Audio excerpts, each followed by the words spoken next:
Welcome back to the what do you call it? The boys' couch. The casting couch. The casting couch. Proper porno sesh. The back rooms. Finally, the women are out this evening, so we're allowed to have the sofa. Yeah. So yeah, you're back with myself, Tom, and me, and Seb, Faith Weather, Sebastian. So this week we're going to kick it off with another London news of the ULEZ. So for you that out there don't know what the ULEZ is, it stands for Ultra Low Emission Zone. So nearly every fucking country in the world at the moment is going down this loophole of we've got to do something about the environment, and the government are like we're just chucking anything we can on it now. And faithfully, we have what's called a mayor of Sadiq Khan. Sadiq Khan's not got a very massive back following of friends in his party anymore, and he has managed to continue even with the courts now dismissing the ULEZ expansion. They're now saying that it can be dismissed as it is completely legal what he's doing. So for anyone that doesn't know what has been happening in London, you originally used to have what was called like the congestion charge. Yeah, you did. So basically that just stopped the amount of people coming into London. It really didn't. I would say, did it really though? No, you just paid for it. You just end up paying to go. You just end up paying to go. I mean, most of the people that were doing that anyway had to do it for work or whatever. Yeah, taxi drivers. They didn't really have much of a choice, did they? You know, delivery companies. You know, like we take Park Lane for instance. Park Lane's quite funny one for it. Park Lane on London. You can literally go into central London, but the minute you turn right and over a certain point, that's the congestion charge. Yeah. And there'll be a hotel right there that you need to get into. But for you to pull into the hotel, you've got to pay that congestion charge just to go and park literally like straight into it. To be honest, for someone who doesn't really drive around London much, like for myself, when I've ever driven in London, the whole ultra low emissions, all that stuff, it shits me up because I'm like, it's not always that clear where you're supposed to go, or where you do I comply, or where you can go, where you're not going to get charged, you don't have to pay, or right. It's very confusing. It's really not very clear at all when you're actually there. And then for a couple of years, there was a thing called the low emission zone. It didn't really affect many people. It kind of was more like if you've got like a Euro 5, Euro 6 engine, and if you had like a petrol vehicle, you could go into there. And it was just about the time when Priuses were coming in. And then about a couple of years ago, they then came out with the ULEZ. And the ULEZ was in a selected feud area from Richmond inwards, and from east inwards and everything. It's like an area where you couldn't drive unless you had a Euro 6 diesel engine. And then if you had like a petrol car that was less than 6 years old or something like that. If you had if you have an EV, you're laughing, you can drive in there for completely free. Yeah. And how it works, they do it all off of a camera, an AMPR. And it basically just records your license plate, gets all that information, goes to the database, checks if your vehicle's compliant. If your vehicle's compliant, you drive in there for literally like nothing. Yeah. If it's not, you pay £12.50 a day. And I don't know if that means if you come in and go out again, I think you don't get charged. I think it's literally the whole day, it's just what it does, midnight till midnight. Yeah. And then obviously we then have London expanded years ago to basically the inner rim of the M25. So anything inside the 25 now is considered London, and it'll be a borough of London. Sadiq Khan has pushed for that to now be the ultra low emission zone. And there's been massive controversy because obviously the other boroughs, they're the poorer boroughs, as I'm going to put it, because all the rich ones are like your SWs inwards.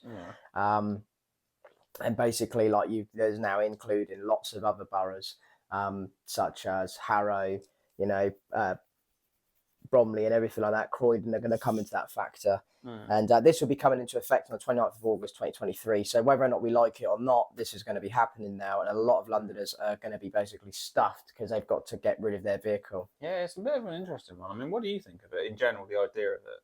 Well, someone put this on the radio the other day, which I think was a fucking spot on point, was if you've got a 2003 Vauxhall Astra that has the exact same engine, petrol engine, as let's say a 69 plate, so like a 2019 plate vehicle, and you plug in the emissions thing for the MOT test, and it says 0.02 emissions on that 2003 Astra, and then you do the exact same emissions test on that 2019 Vauxhall Astra, and it says 0.02.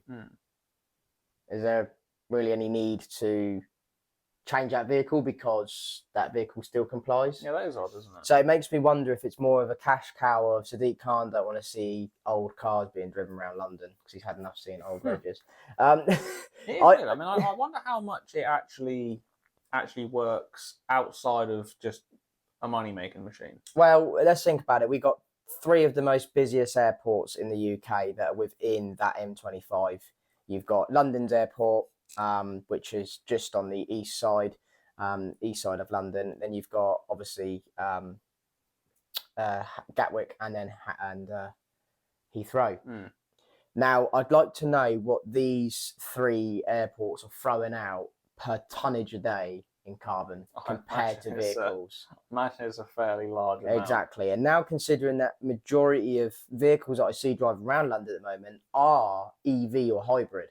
So people are starting to do the changing. You know, that I think it's benefited in a way for taxi drivers because they're actually not having to pay for fuel now. Yeah. All they got to do is charge out between their fares, or they go home and they charge it and they do like running around fares, don't do the 100-mile, routes. And what is London like for charging points? Charging points, crap. Is it? Yeah, it's not as good as you think it is.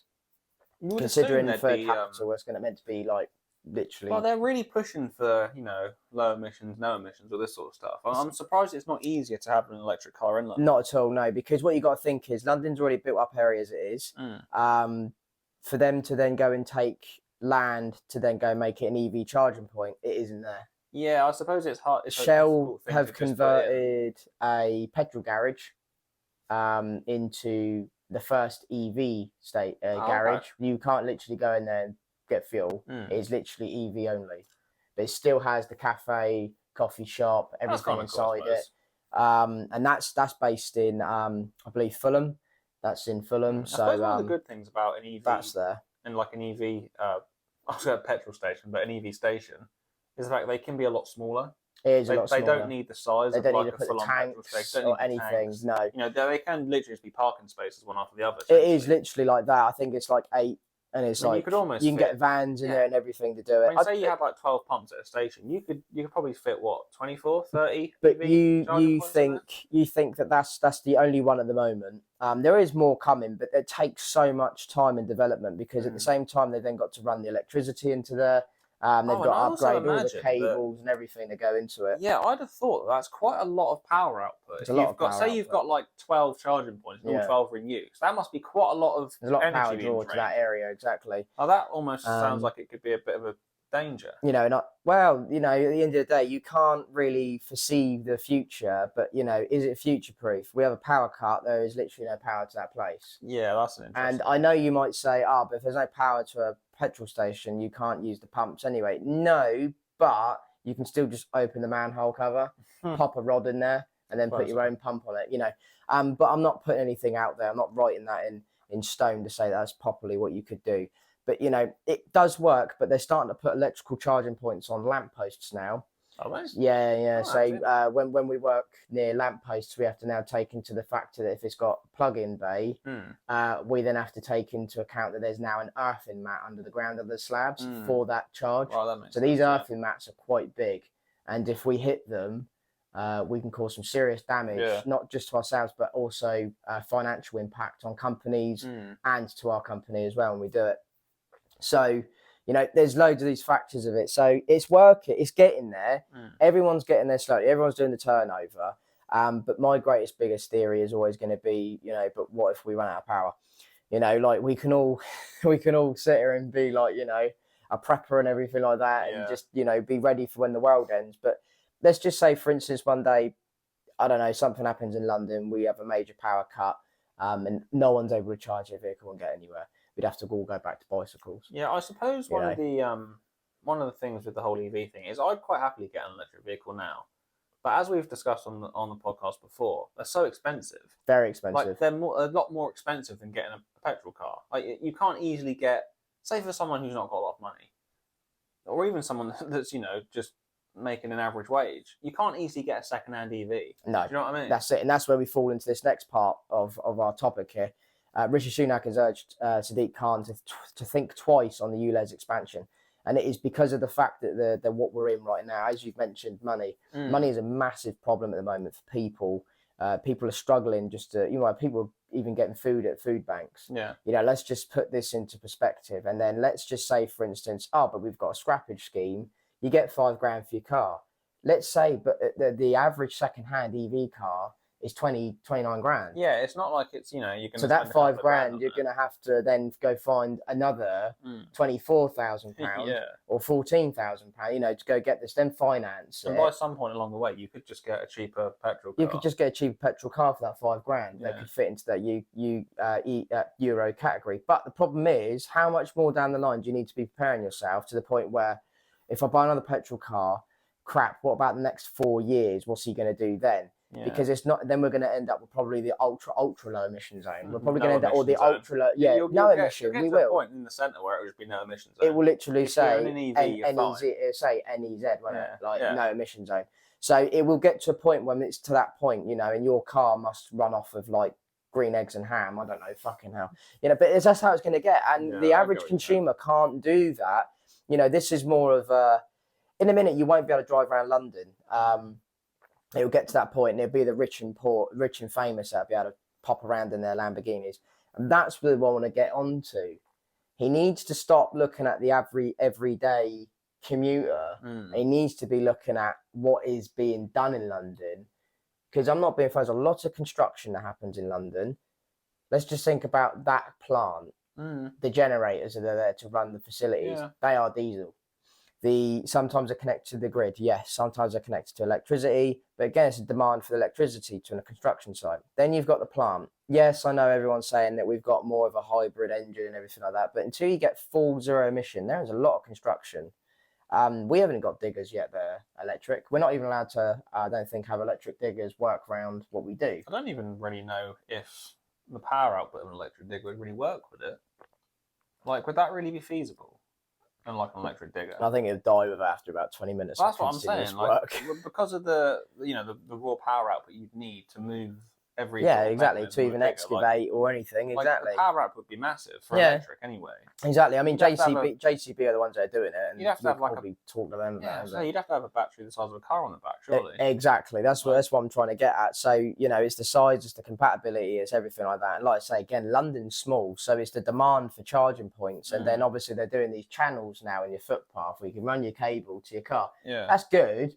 Until someone else parks out front of your house, and they're a permit holder, and they don't technically have to move, and you have to park next to them down the road. So why do you think Rishi Sunak's urging Sadiq Khan to think twice about it? What do you think his main objective there is? I think it's consumers' money. I think it's the fact that we're going to end up putting people into a financial collapse in a minute, to the point where people are declaring bankruptcy. We're going to have no money. Just because on Sadiq Khan's part, it's seen as a bit short-sighted. Yeah, but he doesn't care. He is Sadiq Khan's view on it is that he's going to save 4,000 people a year from dying from carbon emission. I get that. I get not everyone has to die. I mean, London's reduced its speed limits from 30 to 20 miles per hour, which is, I think, reduced 21% of traffic collisions, of deaths, fatalities, and traffic collisions in London. It's good, although if you've ever driven around London in those speed limits, it's fucking annoying. It's very annoying doing 20 miles per hour. And because there's cameras everywhere, even if you're doing 23, 24, it's a bang straight away. Metropolitan Police, it's a ticket because it's over the percentage. So, and there's speed bumps everywhere and everything like that. And 20 miles per hour, I think for large vehicles works. But I've got a brand new Audi that the minute anything bloody comes out of its way, it emergency stops for me. So it takes away the human reaction. So, as technology goes better and better, shouldn't the roads be getting more suitable to the vehicle? Yeah, I did talk to someone about this the other day. They were saying about how they got a new car recently, and they've got the lane assist like you've got. Yeah. And they were saying that they're worried that at some point going down the line, it's going to make them so lazy because the car just does everything. It will take the reaction away. When we are kind of going towards a future where you won't have to drive the car at some point. Well, it's getting like WALL-E, isn't it? Because it will just drive itself. So it's like, is that even a valid concern? It'd be like WALL-E with the chip, the robot controls the ship. I don't know. Would it be a valid concern that you don't really have all the ability to drive the car like you used to if you don't need to anyway because the car does it for you? Exactly. As time goes on, everything's getting better for us. Technology, we're finding new ways to deal with illnesses and everything like that. Who's to not say in the next 2-3 years if someone's able to combat carbon emission poisoning, they'll find there's a way to reverse effect it on someone. let's say something could happen like that. I'm not saying it's out there and it can happen. If it probably is being done now, we don't know. So, this could all be a waste of time. Or let's just say all Londoners committed straight to an electric vehicle. What's the damage to a London's electrical grid? Yeah, that makes you wonder. The demand of electricity. Does the electricity grid of London really have the hasn't got the strength? Does it have the capability to support that many electric vehicles? No, and it's. I'm not saying no straight away with a positive. There's a lot of areas that we dig in that have still got very old cables that are at least 200, 300 years old. Oh, there must be a lot of that, right? Yeah, there is, because obviously, electricity for London and all that's being buried and long time ago, and there's a lot more difference now. And I think it's worth remembering. A city like London's built piece by piece. It is piece by piece. Built, no, it wasn't one big block. Built one big. No, not like Rome. Like it was built in one day. Like London was built as time went on. It started off from a small capital, had fields, and then I'll tell you what. If you ever look at London when it had fields, it's really weird. Yeah, it is weird. I've seen photos. And then how it's expanded over the years. There'd be a point where apparently you could stand in Richmond Park and you could look dead straight and you could see a certain point of London, and then it got ruined when they built something. I can't remember what they built. It's like the Shard or something. They're fucking fuming. All the local residents, bloody ugly and all that shit. I can't remember what it was, but this is what we're trying to talk about, is how it's the financial impact it's going to have on a lot of people going to have to go buy an electric vehicle. But let's just say, yeah, that's fine. We all do that. But what do we do with the battery when it dies? I mean, you're going to have a lot of people that are going to say, oh, battery will live for 1,000 years on a recharge. Okay, fair enough, but we haven't been around 1,000 years to experience that yet. So I don't really know. I doubt it is 1,000 years, but it'd be 100 years or something stupid like that, I imagine, on a recharge. But you can all have faulty batteries. You can have a battery you could never recharge again. And it's exactly the same packet it came out of with one that does recharge. What do we do with that?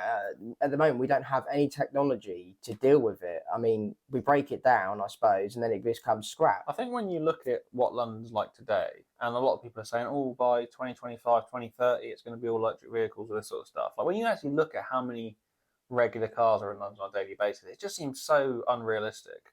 Well, that's it. It's hundreds of thousands of vehicles. To think that even in 10 years, petrol, diesel vehicles are going to be a thing of the past. I just can't see it happening that quickly. I mean, it should happen, but I just can't feasibly see it happening that quick, Well, that's it. I'm going to do it now. How many vehicles travel in London every day? Wow. That's quite a lot. Jesus Christ. So non-residents make around 1 million car journeys a day to and from within London. Yeah, and that's just non-residents. Like, think about the people that are in London. Think about the people that are in London. I mean, we take into the fact we've got public transport. We've got buses, we've got taxis, we've got the tubes. We've also got the underground. It does make you think things like the underground and that, or just the general public transport, needs to get so much better. It does need massively to be upgraded. TfL is so underfunded. You almost need the city of London to have no cars whatsoever, and it just be a public transport system that's just designed for the masses. I completely agree with you. I'm not just what I'm saying. Like, it's okay with doing the EV, but you're then putting a strain somewhere else. So what you're getting what's like a bottleneck sort of solution. You're not really funneling it outwards. You're putting it inwards. So like, this is the only thing is making the ULEZ. Well, Khan, you need to sort out TfL. Stop taking money from TfL and start putting it back into the buses, into the taxis, and back into the underground, overground. Because I tell you now, I've been on it, and I've been in central London on the underground, and it is fucking rammed, and it is horrendous. Oh, it's awful. Hot. Some of them don't have air conditioning. Oh, I hate it. It's awful. It's a lot of the older carriages don't have any air conditioning. And it's just boiling hot. And then obviously there's the pollution underneath there as well, in those tunnels that you're breathing in. It's something needs to be done. Now, and I know they're old tunnels, but come on, with the amount of technology we've got now, you can create more tunnels. Yeah, you'd think. And you can also get ventilation up. You think putting some precedent on making the public transport, better for like the masses of people, and not just trying to charge people extra to be driving around London, because it does make you wonder. It'd be interesting to see how much money's made of this expansion when they start charging people. Well, this is it. I mean, we could that would be very interesting. What's ULEZ made now?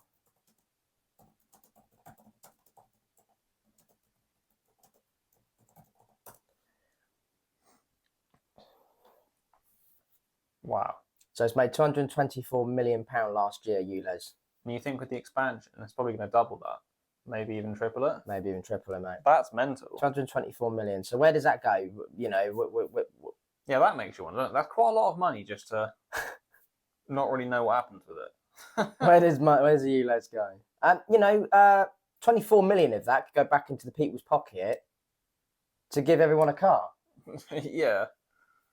Couldn't they? Yeah. And not everyone needs to have a big family car. This is my biggest argument as well, is seeing four-seater cars being driven to London and only one person's driving into London. Yeah, that is the thing, isn't it? We need to create these bubble cars, the two-seaters, and they go, Yeah. they just fly into the Flying city out. and fly back out. Because that's all we need. I'm not being funny. How many people commute going into London with a great big rucksack and a four-seater car, and it's only them? You don't need that four-seater car, but No, that's you because don't that's your really. family car, that is. So why doesn't it get to a point where you do like a park and ride? You park up in, you jump into these little electric cars, and it zips off down into central London, back again, back out, family car, go. Almost like an exchange sort of. Exactly. Yeah. And then if you've got people carry or something like that, then you go in. You know, like I see a lot of SUVs driving around in London.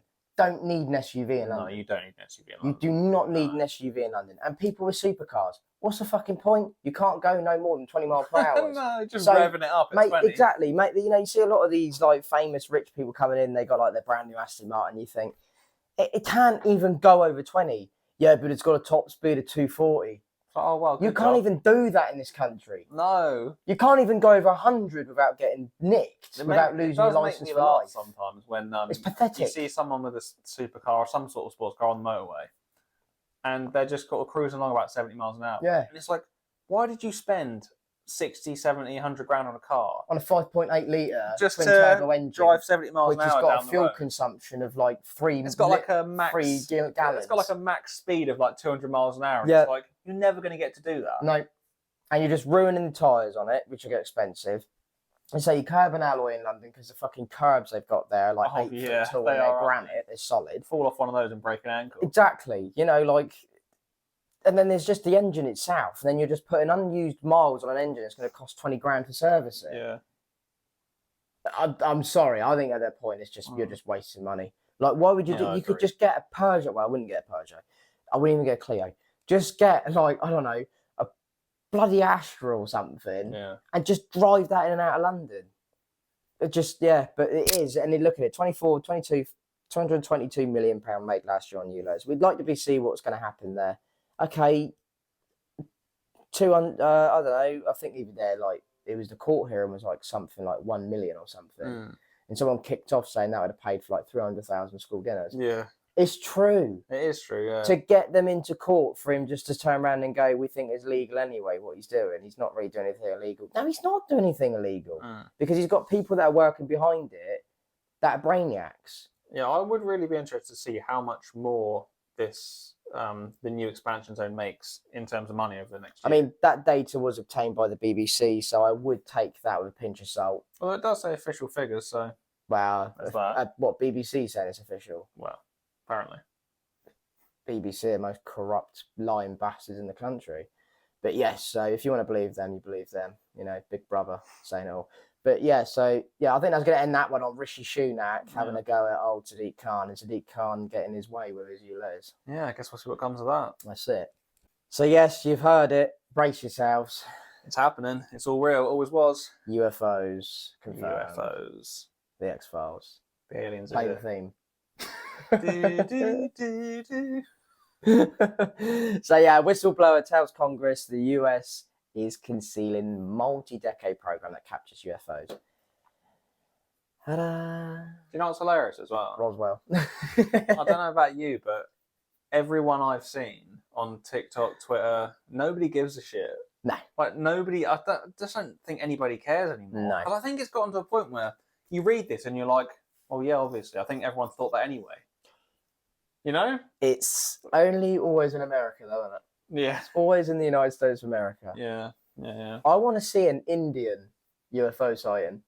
Yeah. I want to see, like, Madagascar UFO sighting. Yeah. I want something different. Russia's. Yeah, I know what you mean. It's never like Like in Russia, all we get is dash cam footages of like meteorites coming out of the sky and fucking rolling cars and like here, like America.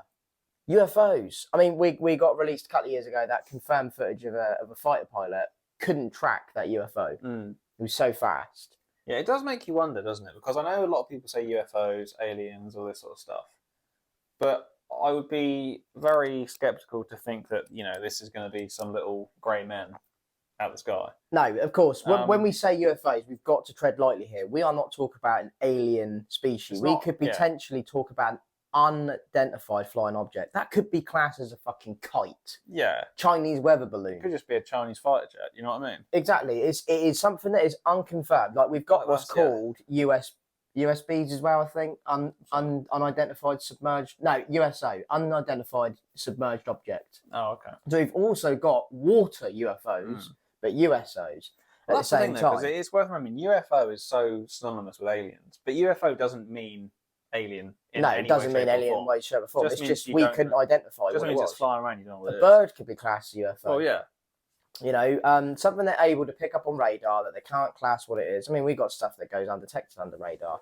The Americans have got, like, I was not even thinking, it's the Aurora project and everything like that. They've got things like their aircraft that they make stealth bombers. Like the stealth bombers and stuff, yeah. Same with Russia. China have probably got the same thing, Well, it's like I could jump out of a plane in a wingsuit and be a UFO until someone knows what it is. You know what I mean? Like, I'd love to see. It doesn't literally mean aliens. Little squirrel with wings. Yeah, little squirrel, man. But it's true. It literally is true. So they had a massive Congress meeting about it, and a lot of things were spilled over the table and stuff like that. And footage was disclosed and everything like that. Ultimately, no one really gives a shit. No, normally no one gives a crap. I mean, is this another cover up? Has Joe Biden touched someone again in the office that we're not being told about? Moving on. Conspiracy theory acts again. But it's true. Like, no one cares. I think it's got to a point now where we've got so many Samsung Galaxy camera footage of fucking UFOs that we cannot even confirm. I think a lot of it as well is that I think it's gotten to a point where a lot of people are just like, yeah, aliens are probably real. Yeah, if they are, government probably hide it. You get to a point in your life where you just move on with it. You don't really care. No one cares. And I think that's where most people are at. And even if this comes out tomorrow, people are like, oh, there really were aliens at Roswell. I mean, people are going to be like, okay, cool. All you got to do, go onto the Discovery Channel on your internet and on your TV and all that, and you could probably find a UFO program within the first 3 hours. Oh, probably, yeah. Probably less than that. And that's what it's going to bring on to us. That obviously the US, the USA, the US government have protocol in place against alien attack, which is what you found was quite interesting because we ended up finding a 98-page document. Which is free for us to view as a PDF. It was downloadable. Better delete my download. Get the door snap, getting swatted.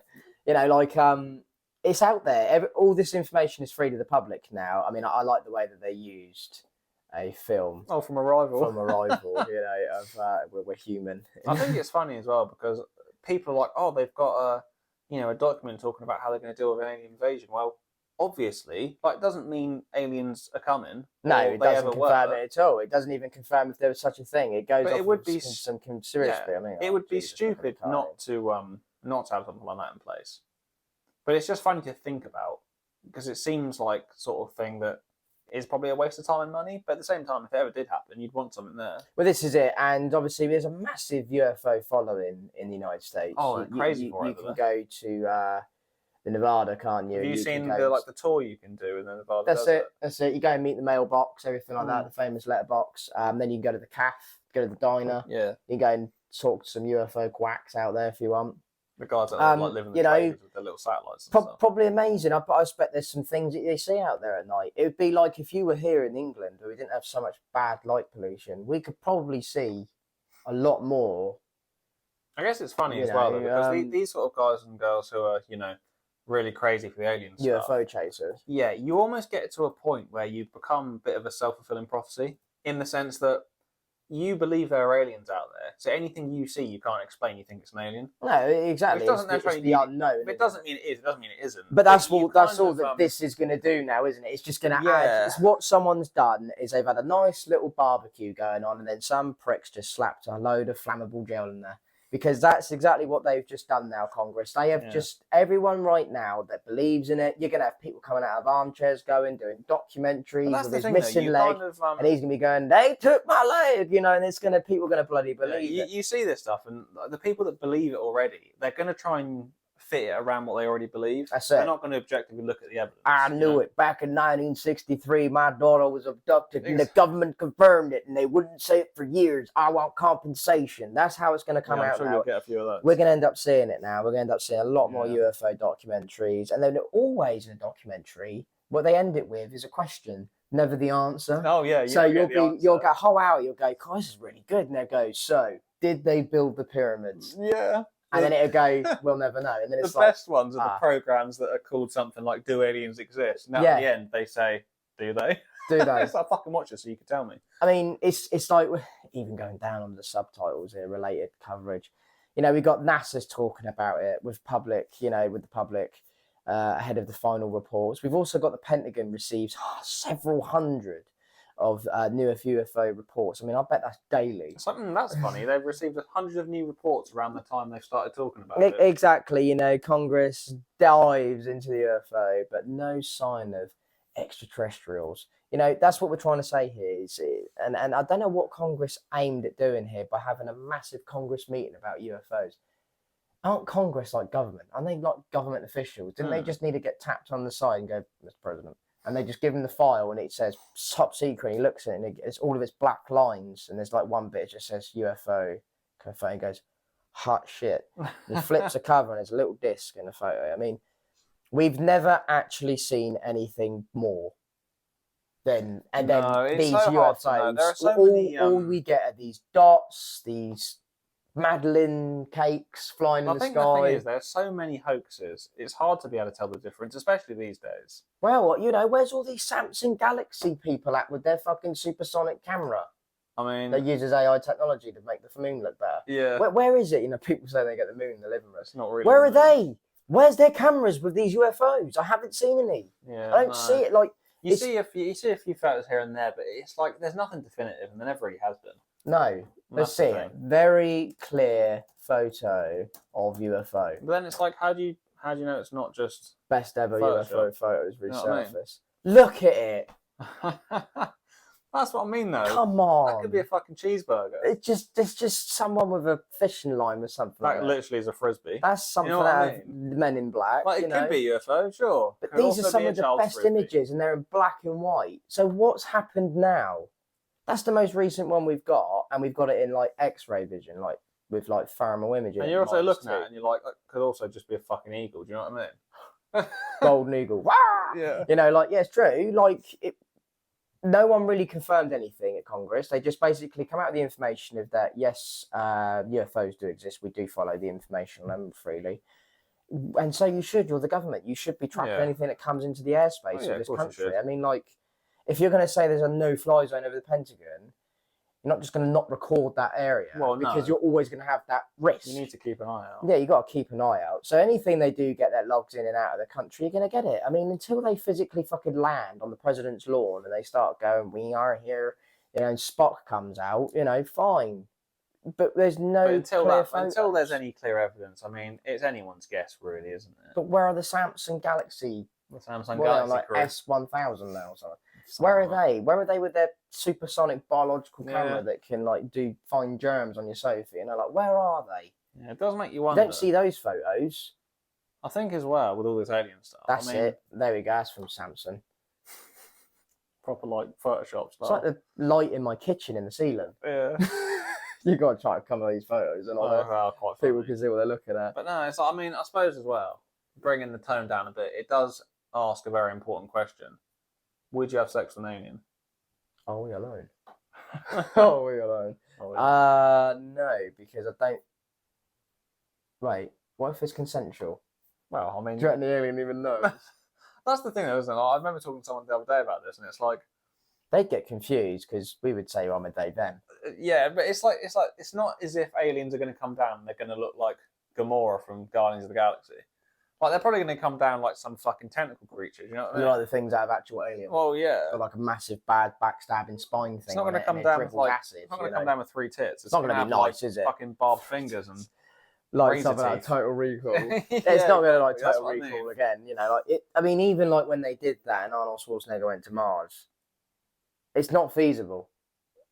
Can we please stop worrying about what's going on elsewhere and just plant some fucking trees? But this is it.